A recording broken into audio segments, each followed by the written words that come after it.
Hello, അമ്മ മനസ്സിൻ്റെ പുതിയൊരു എപ്പിസോഡിലേക്ക് എല്ലാവർക്കും സ്വാഗതം. ചാനൽ ആദ്യമായിട്ട് കാണുന്നവരാണെങ്കിൽ ഒന്ന് സബ്സ്ക്രൈബ് ചെയ്തിട്ട് ലൈക്ക് ചെയ്യണേ.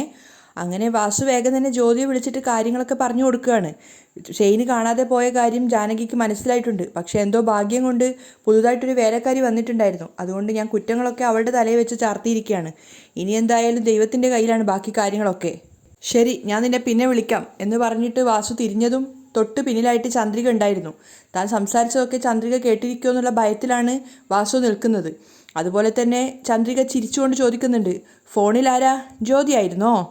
വാസുവിന് പെട്ടെന്ന് എന്താ മറുപടി പറയേണ്ടതെന്ന് അറിയില്ലായിരുന്നു. അയാൾ ചിന്തിക്കുന്നുണ്ട്, കറക്റ്റായിട്ട് മനസ്സിലാക്കിയല്ലോ, ഒരു പക്ഷേ ഞാൻ ജ്യോതിയായിട്ട് സംസാരിച്ചത് ഇവൾ കേട്ടിട്ടുണ്ടാവുമോ? ഏയ്, അതിനുള്ള ചാൻസ് കാണുന്നില്ല. അയാൾ സ്വയം സമാധാനിക്കുകയാണ്. അപ്പോഴേക്കും ചന്ദ്രിക നടന്നിട്ട് വാസുവിൻ്റെ അടുത്ത് വന്നിട്ട് ചോദിക്കുന്നുണ്ട്, എന്താ മറുപടിയൊന്നും പറയാത്തത്? വാസുവും ചന്ദ്രികൻ്റെ അടുത്ത് വന്നിട്ട് ദേഷ്യത്തോടെ തട്ടിക്കയറുകയാണ്. ഞാൻ ആരോട് സംസാരിച്ചാലും നിനക്കെന്താ ചന്ദ്രിക? നീ എന്താ വന്നത്? അത് മാത്രം പറഞ്ഞിട്ട് പോവാൻ നോക്ക്. അപ്പോൾ ചന്ദ്രിക പറയുന്നുണ്ട്, നിങ്ങളോട് എനിക്ക് കുറച്ച് സംസാരിക്കാനുണ്ട്. അപ്പോൾ വാസു പരിഹസിക്കുകയാണ്, നിൻ്റെ അടുത്ത് എനിക്കൊന്നും സംസാരിക്കാനില്ല. ഇങ്ങോട്ട് നോക്ക്, എനിക്ക് ഒരുപാട് ജോലിയുണ്ട്, നിന്നോട് സംസാരിച്ച് നിൽക്കാൻ സമയമില്ല, ഞാൻ പോവാണ് എന്ന് പറഞ്ഞിട്ട് വാസു വേഗം തിരക്ക് കാട്ടി പോകാൻ ശ്രമിക്കുകയാണ്. അപ്പോൾ ചന്ദ്രിക തടയുന്നുണ്ട്, ഏയ്, ഇങ്ങനെ തിരക്ക് പിടിച്ച് പോയാൽ എങ്ങനെയാ? ഞാൻ എന്താ പറയാൻ പോകുന്നതെന്ന് കേട്ടിട്ട് നിങ്ങൾ സമാധാനത്തോടെ പോയിക്കോളൂ. അപ്പോൾ വാസു സമാധാനത്തോടെ പറയുന്നുണ്ട്, ശരി, എന്താ നിനക്ക് പറയാനുള്ളത്, പറ. അപ്പോൾ ചന്ദ്രിക പറയാണ്, ഞാൻ വിചാരിച്ചത് നിങ്ങൾ മാറിയെന്നാണ്, പക്ഷേ അതിനുള്ള ഒരു ചാൻസും കാണുന്നില്ലല്ലോ. അപ്പോൾ വാസു ഒന്നും അറിയാത്ത പോലെ പറയാണ്, നീ എന്തൊക്കെയാ ഈ പറയുന്നത്? അപ്പോൾ ചന്ദ്രികയും പറയുന്നുണ്ട്, ഞാനേ പൊട്ടത്തരല്ല പറയുന്നത്. അല്ല, ജാനകി അമ്മായിയുടെ ചെയിന് കാണുന്നില്ല എന്ന് കേട്ടു. അത് കേട്ടതും വാസു ഒന്ന് ഞെട്ടിയിട്ടുണ്ടായിരുന്നു. അയാൾ ചിന്തിക്കുന്നുണ്ട്, ഇത്ര പെട്ടെന്ന് അതെങ്ങനെ ഇവളറിഞ്ഞത്? അയാളുടെ ആ ഒരു ചിന്ത കണ്ടപ്പോൾ തന്നെ ചന്ദ്രിക ചോദിക്കുന്നുണ്ട്, ഇതെങ്ങനെയായിരിക്കും ഇവളറിഞ്ഞത് എന്നായിരിക്കുമല്ലേ വിചാരിക്കുന്നത്? ചന്ദ്രിക തൻ്റെ കയ്യിലുണ്ടായിരുന്ന ജാനകിയുടെ ഫോട്ടോ എടുത്തിട്ട് വാസുവിന് കാണിച്ചു കൊടുക്കുകയാണ്. ആ ഒരു ഫോട്ടോയിൽ ജാനകി ആ ഒരു മാല ഇട്ടിട്ടുണ്ടായിരുന്നു. അത് കണ്ടതും വാസു ഇങ്ങനെ ഷോക്കായിട്ട് നിൽക്കുകയാണ്. അപ്പോൾ ചന്ദ്രിക ചോദിക്കുന്നുണ്ട്, ജാനകി അമ്മ ഇട്ട ഈ മാലയല്ലേ കാണാതായിട്ടുള്ളത്? ഇതൊക്കെ എങ്ങനെ ഇത്ര കൃത്യമായിട്ട് ഇവൾക്ക് മനസ്സിലാവുന്നതെന്ന് വാസു വല്ലാതെ അതിശയിക്കുന്നുണ്ടായിരുന്നു. എന്നിട്ട് അയാൾ പതറിക്കൊണ്ട് ചോദിക്കുകയാണ്, അതെ, ഈ ചെയിൻ തന്നെയാണ്. ഈ ചെയിൻ നീ എവിടെയെങ്കിലും കണ്ടിട്ടുണ്ടായിരുന്നോ? ആ, കണ്ടിട്ടുണ്ടായിരുന്നു. വേറൊരാളുടെ കഴുത്തിൽ ഈ ചെയിൻ കിടക്കുന്നത് ഞാൻ കണ്ടിട്ടുണ്ടായിരുന്നു, ചന്ദ്രിക പറയാണ്. അപ്പോഴേക്കും വാസു പറയുന്നുണ്ട്, എന്ത്, വേറൊരാളുടെ കഴുത്ത് കണ്ടിട്ടുണ്ടെന്നോ? പറ, ആരുടെയാണ്? വേഗം തന്നെ പറ. അവളെ പോലീസിൽ കാണിച്ചു കൊടുത്ത് അവളെ ജയിലിലേക്ക് പറഞ്ഞു വിട്ടിട്ടേ എനിക്ക് സമാധാനമുള്ളൂ. വേഗം പറ ചന്ദ്രിക. അയാളുടെ ആ ഒരു ഓവർ ആക്ടിങ് കണ്ട സമയത്ത് ചന്ദ്രികയ്ക്ക് ചിരി വരുന്നുണ്ടായിരുന്നു. അതുകൊണ്ട് തന്നെ ചന്ദ്രിക അയാളോട് പറയുന്നുണ്ട്, അങ്ങനെ പെട്ടെന്നൊന്നും പോലീസിൽ കംപ്ലൈൻറ്റ് കൊടുക്കാൻ പറ്റില്ല വാസു മാമ. വാസു ഇങ്ങനെ ഞെട്ടിയിട്ട് നിൽക്കുന്ന സമയത്ത് ചന്ദ്രിക പരിഹാസത്തോടെ പറയുന്നുണ്ട്, എന്ന് വെച്ചാൽ അണിഞ്ഞിട്ടുണ്ടായിരുന്നത് നിങ്ങൾക്ക് വളരെയേറെ വേണ്ടപ്പെട്ട ഒരാളാണ്. നീ എന്താ പറഞ്ഞു വരുന്നത്? വാസു ചോദിക്കുന്നുണ്ട്. അതെന്താന്ന് വെച്ചാ, നിങ്ങൾ ജാനകി അമ്മായിയെ ചതിച്ചുകൊണ്ട് വേറൊരുത്തിയെ കൊണ്ടു നടക്കുന്നില്ലേ? ജ്യോതിയുടെ പേര് കേട്ടതും വാസു ശരിക്കും ഞെട്ടിയിട്ട് നിൽക്കുകയാണ്.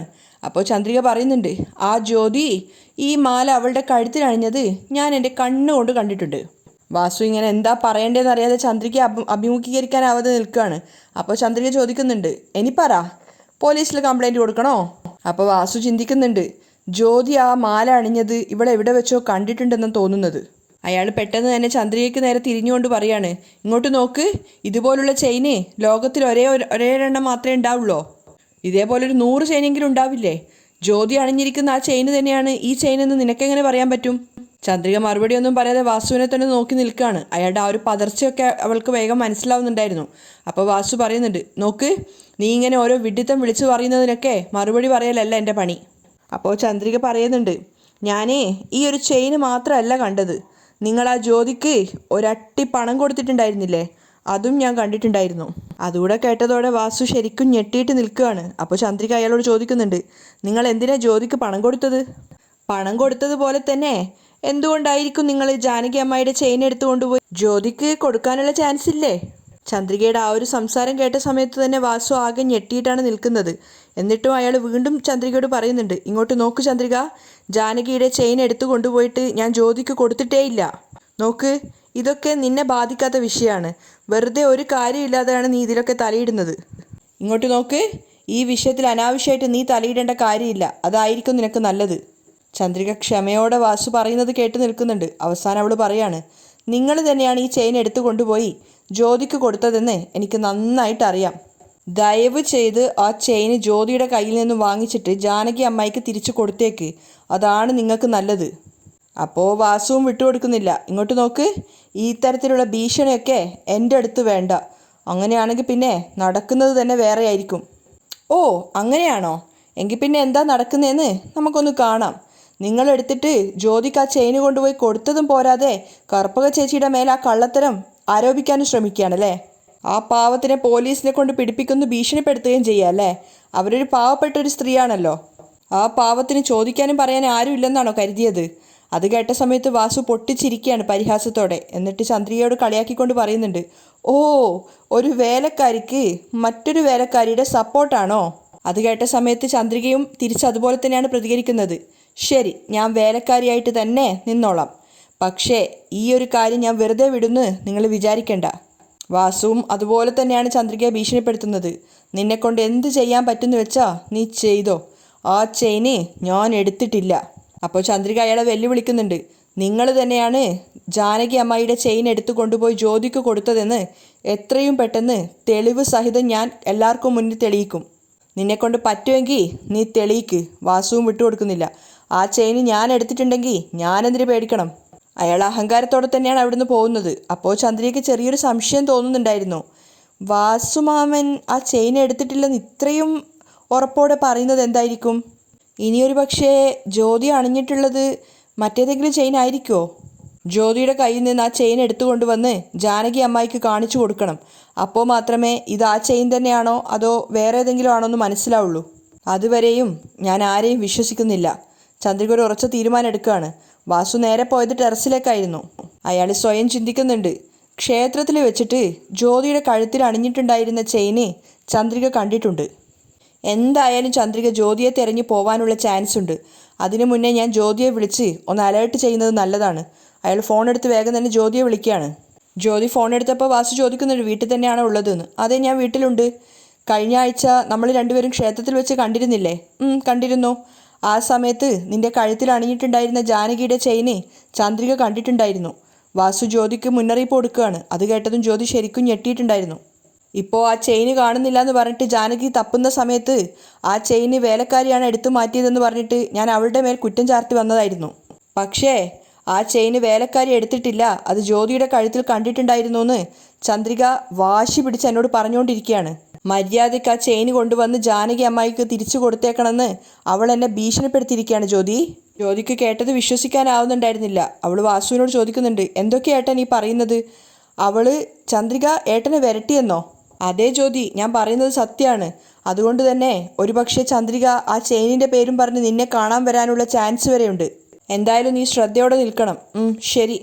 എങ്ങനെയെങ്കിലും ആ ചെയിന് ചന്ദ്രിക കണ്ടുപിടിക്കുകയാണെങ്കിൽ അത് ഞാൻ നിനക്ക് കൊണ്ടുതന്നതാണെന്ന് ഒരു കാരണവശാലും ചന്ദ്രിക അറിയരുത്. ശരി. എന്തായാലും നീ കുറച്ച് ശ്രദ്ധയോടെ തന്നെ നിൽക്ക്. അവളുടെ കാര്യം ഞാൻ നോക്കിക്കോളാം. അപ്പോൾ വാസു പറയുന്നുണ്ട്, ചന്ദ്രിക നിന്നെ തിരഞ്ഞ് വരികയാണെങ്കിൽ നീ എന്നെ എന്തായാലും ഫോൺ ചെയ്.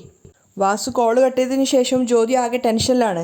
ചന്ദ്രിക എത്രത്തോളം ദേഷ്യത്തോടെയാണ് വരുന്നതെന്ന് ജ്യോതിക്ക് നന്നായിട്ട് അറിയായിരുന്നു. അവരിങ്ങളെ ചിന്തിച്ചുകൊണ്ടേയിരിക്കുകയാണ്. ചന്ദ്രിക വന്നാൽ എന്തായാലും എന്നെ ഭീഷണിപ്പെടുത്തിയിട്ട് ആ ചെയിന് കണ്ടുപിടിക്കുമെന്ന് തന്നെയാണ് തോന്നുന്നത്. അവളൊരു ആണിൻ്റെ കരുത്തുള്ള പെണ്ണാണ്. എന്തായാലും അവൾ കാണുന്നതിന് മുന്നേ ആ ചെയിൻ എടുത്ത് ഒളിപ്പിച്ച് വെക്കാം.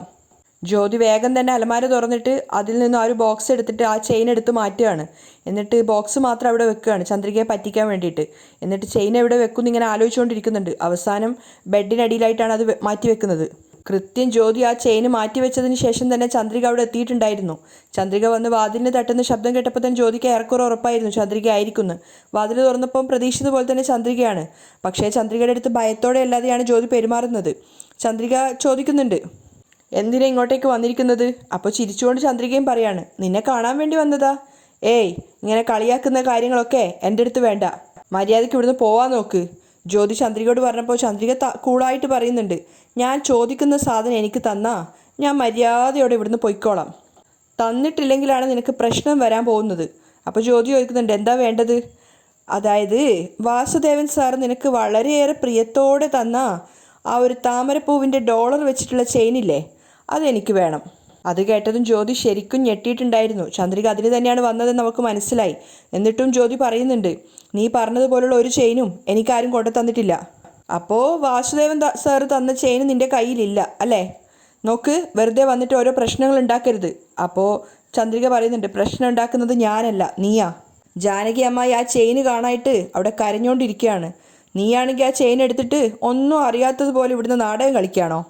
മര്യാദയ്ക്ക് ആ ചെയിന് തിരിച്ചു തന്നേക്ക്. അപ്പോൾ ജ്യോതി പറയുന്നുണ്ട്, എന്താ നീ തമാശ പറയാണോ? നീ പറയുന്ന പോലത്തെ ഒരു ചെയിനും എൻ്റെ കയ്യിലില്ല. അപ്പോൾ ചന്ദ്രിക പറയുന്നുണ്ട്, നീയായിട്ട് തന്നെയാണെങ്കിൽ അത് നിനക്ക് നല്ലത്, അല്ലെങ്കിൽ ഞാൻ തന്നെ അത് തേടി കണ്ടുപിടിക്കും. ജ്യോതിയും വിട്ടുകൊടുക്കുന്നില്ല. ഏയ്, എന്നെ കണ്ടാൽ നിനക്ക് പൊട്ടത്തിയെ പോലെ തോന്നുന്നുണ്ടോ? നോക്ക്, വെറുതെ എൻ്റെ കൂടെ കളിക്കാൻ നിൽക്കണ്ട. എന്നെപ്പറ്റി നിനക്ക് ശരിക്കറിയില്ല. ഞാൻ എൻ്റെ ഏട്ടനെ വിളിച്ചു വരുത്തിയാലുണ്ടല്ലോ.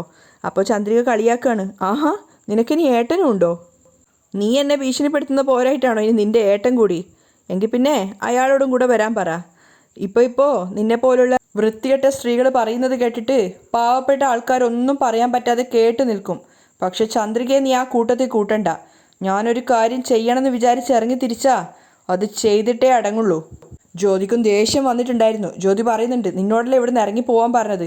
ഇറങ്ങിപ്പോടി എന്ന് പറഞ്ഞ് ചന്ദ്രിക പിടിച്ച് തള്ളുകയാണ്. എന്നിട്ട് വാതിൽ വലിച്ചടക്കാൻ നോക്കുമ്പോഴേക്കും ചന്ദ്രിക തിരിച്ചു വന്നിട്ട് ജ്യോതിയെ പിടിച്ച് തള്ളിയിട്ട് അകത്തേക്ക് കയറുകയാണ്.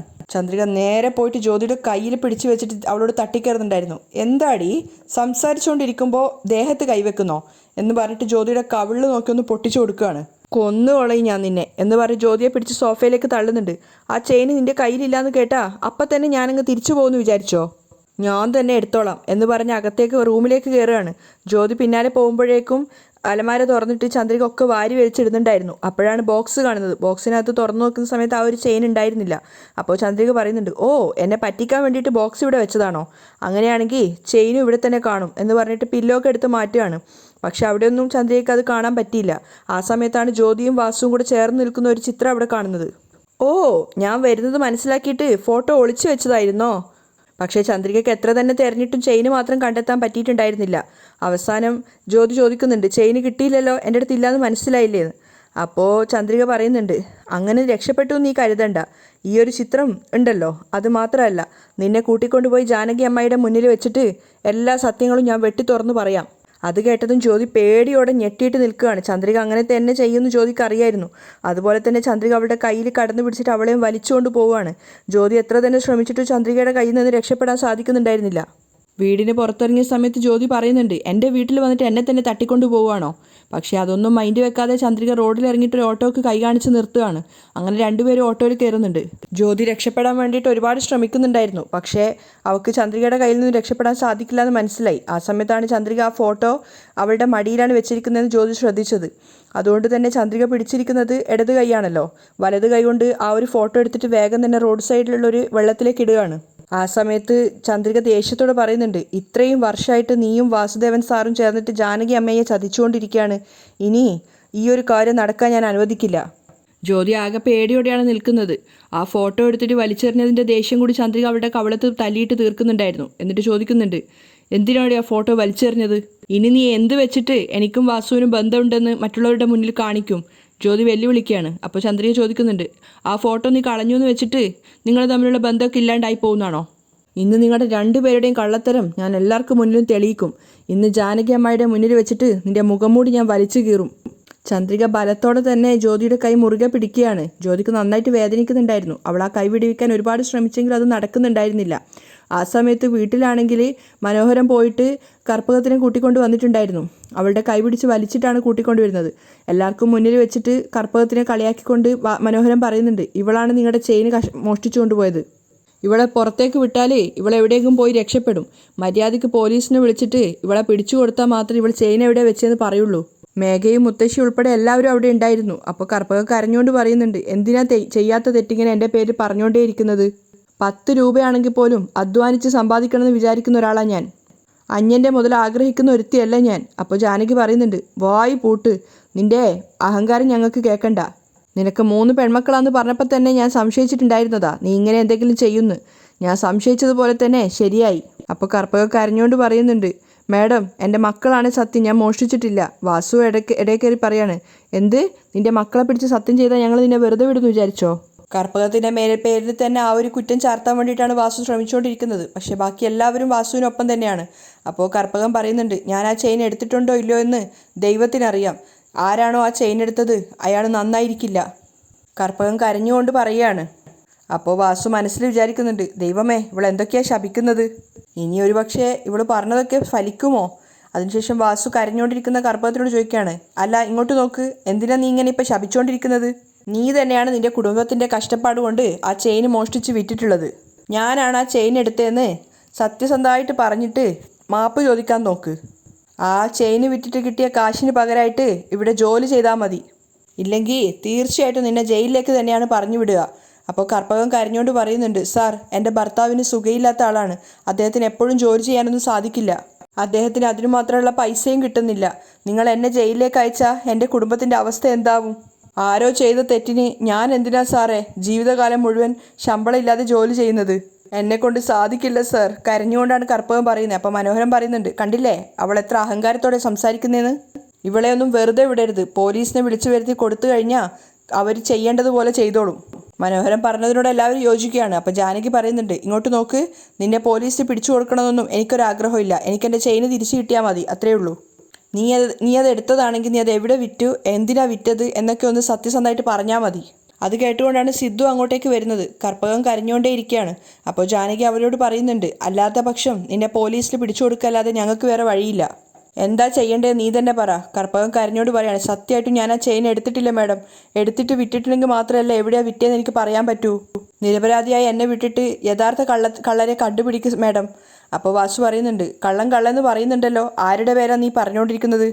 ആ ചെയിൻ മോഷ്ടിച്ചത് നീ തന്നെയാണ്. വാസു അടിയുറപ്പിച്ച് പറയാണ്. കർപ്പകം കരഞ്ഞുകൊണ്ട് നിൽക്കുന്നിടത്താണ് ഇന്നത്തെ എപ്പിസോഡ് വൈൻഡപ്പ് ചെയ്യുന്നത്.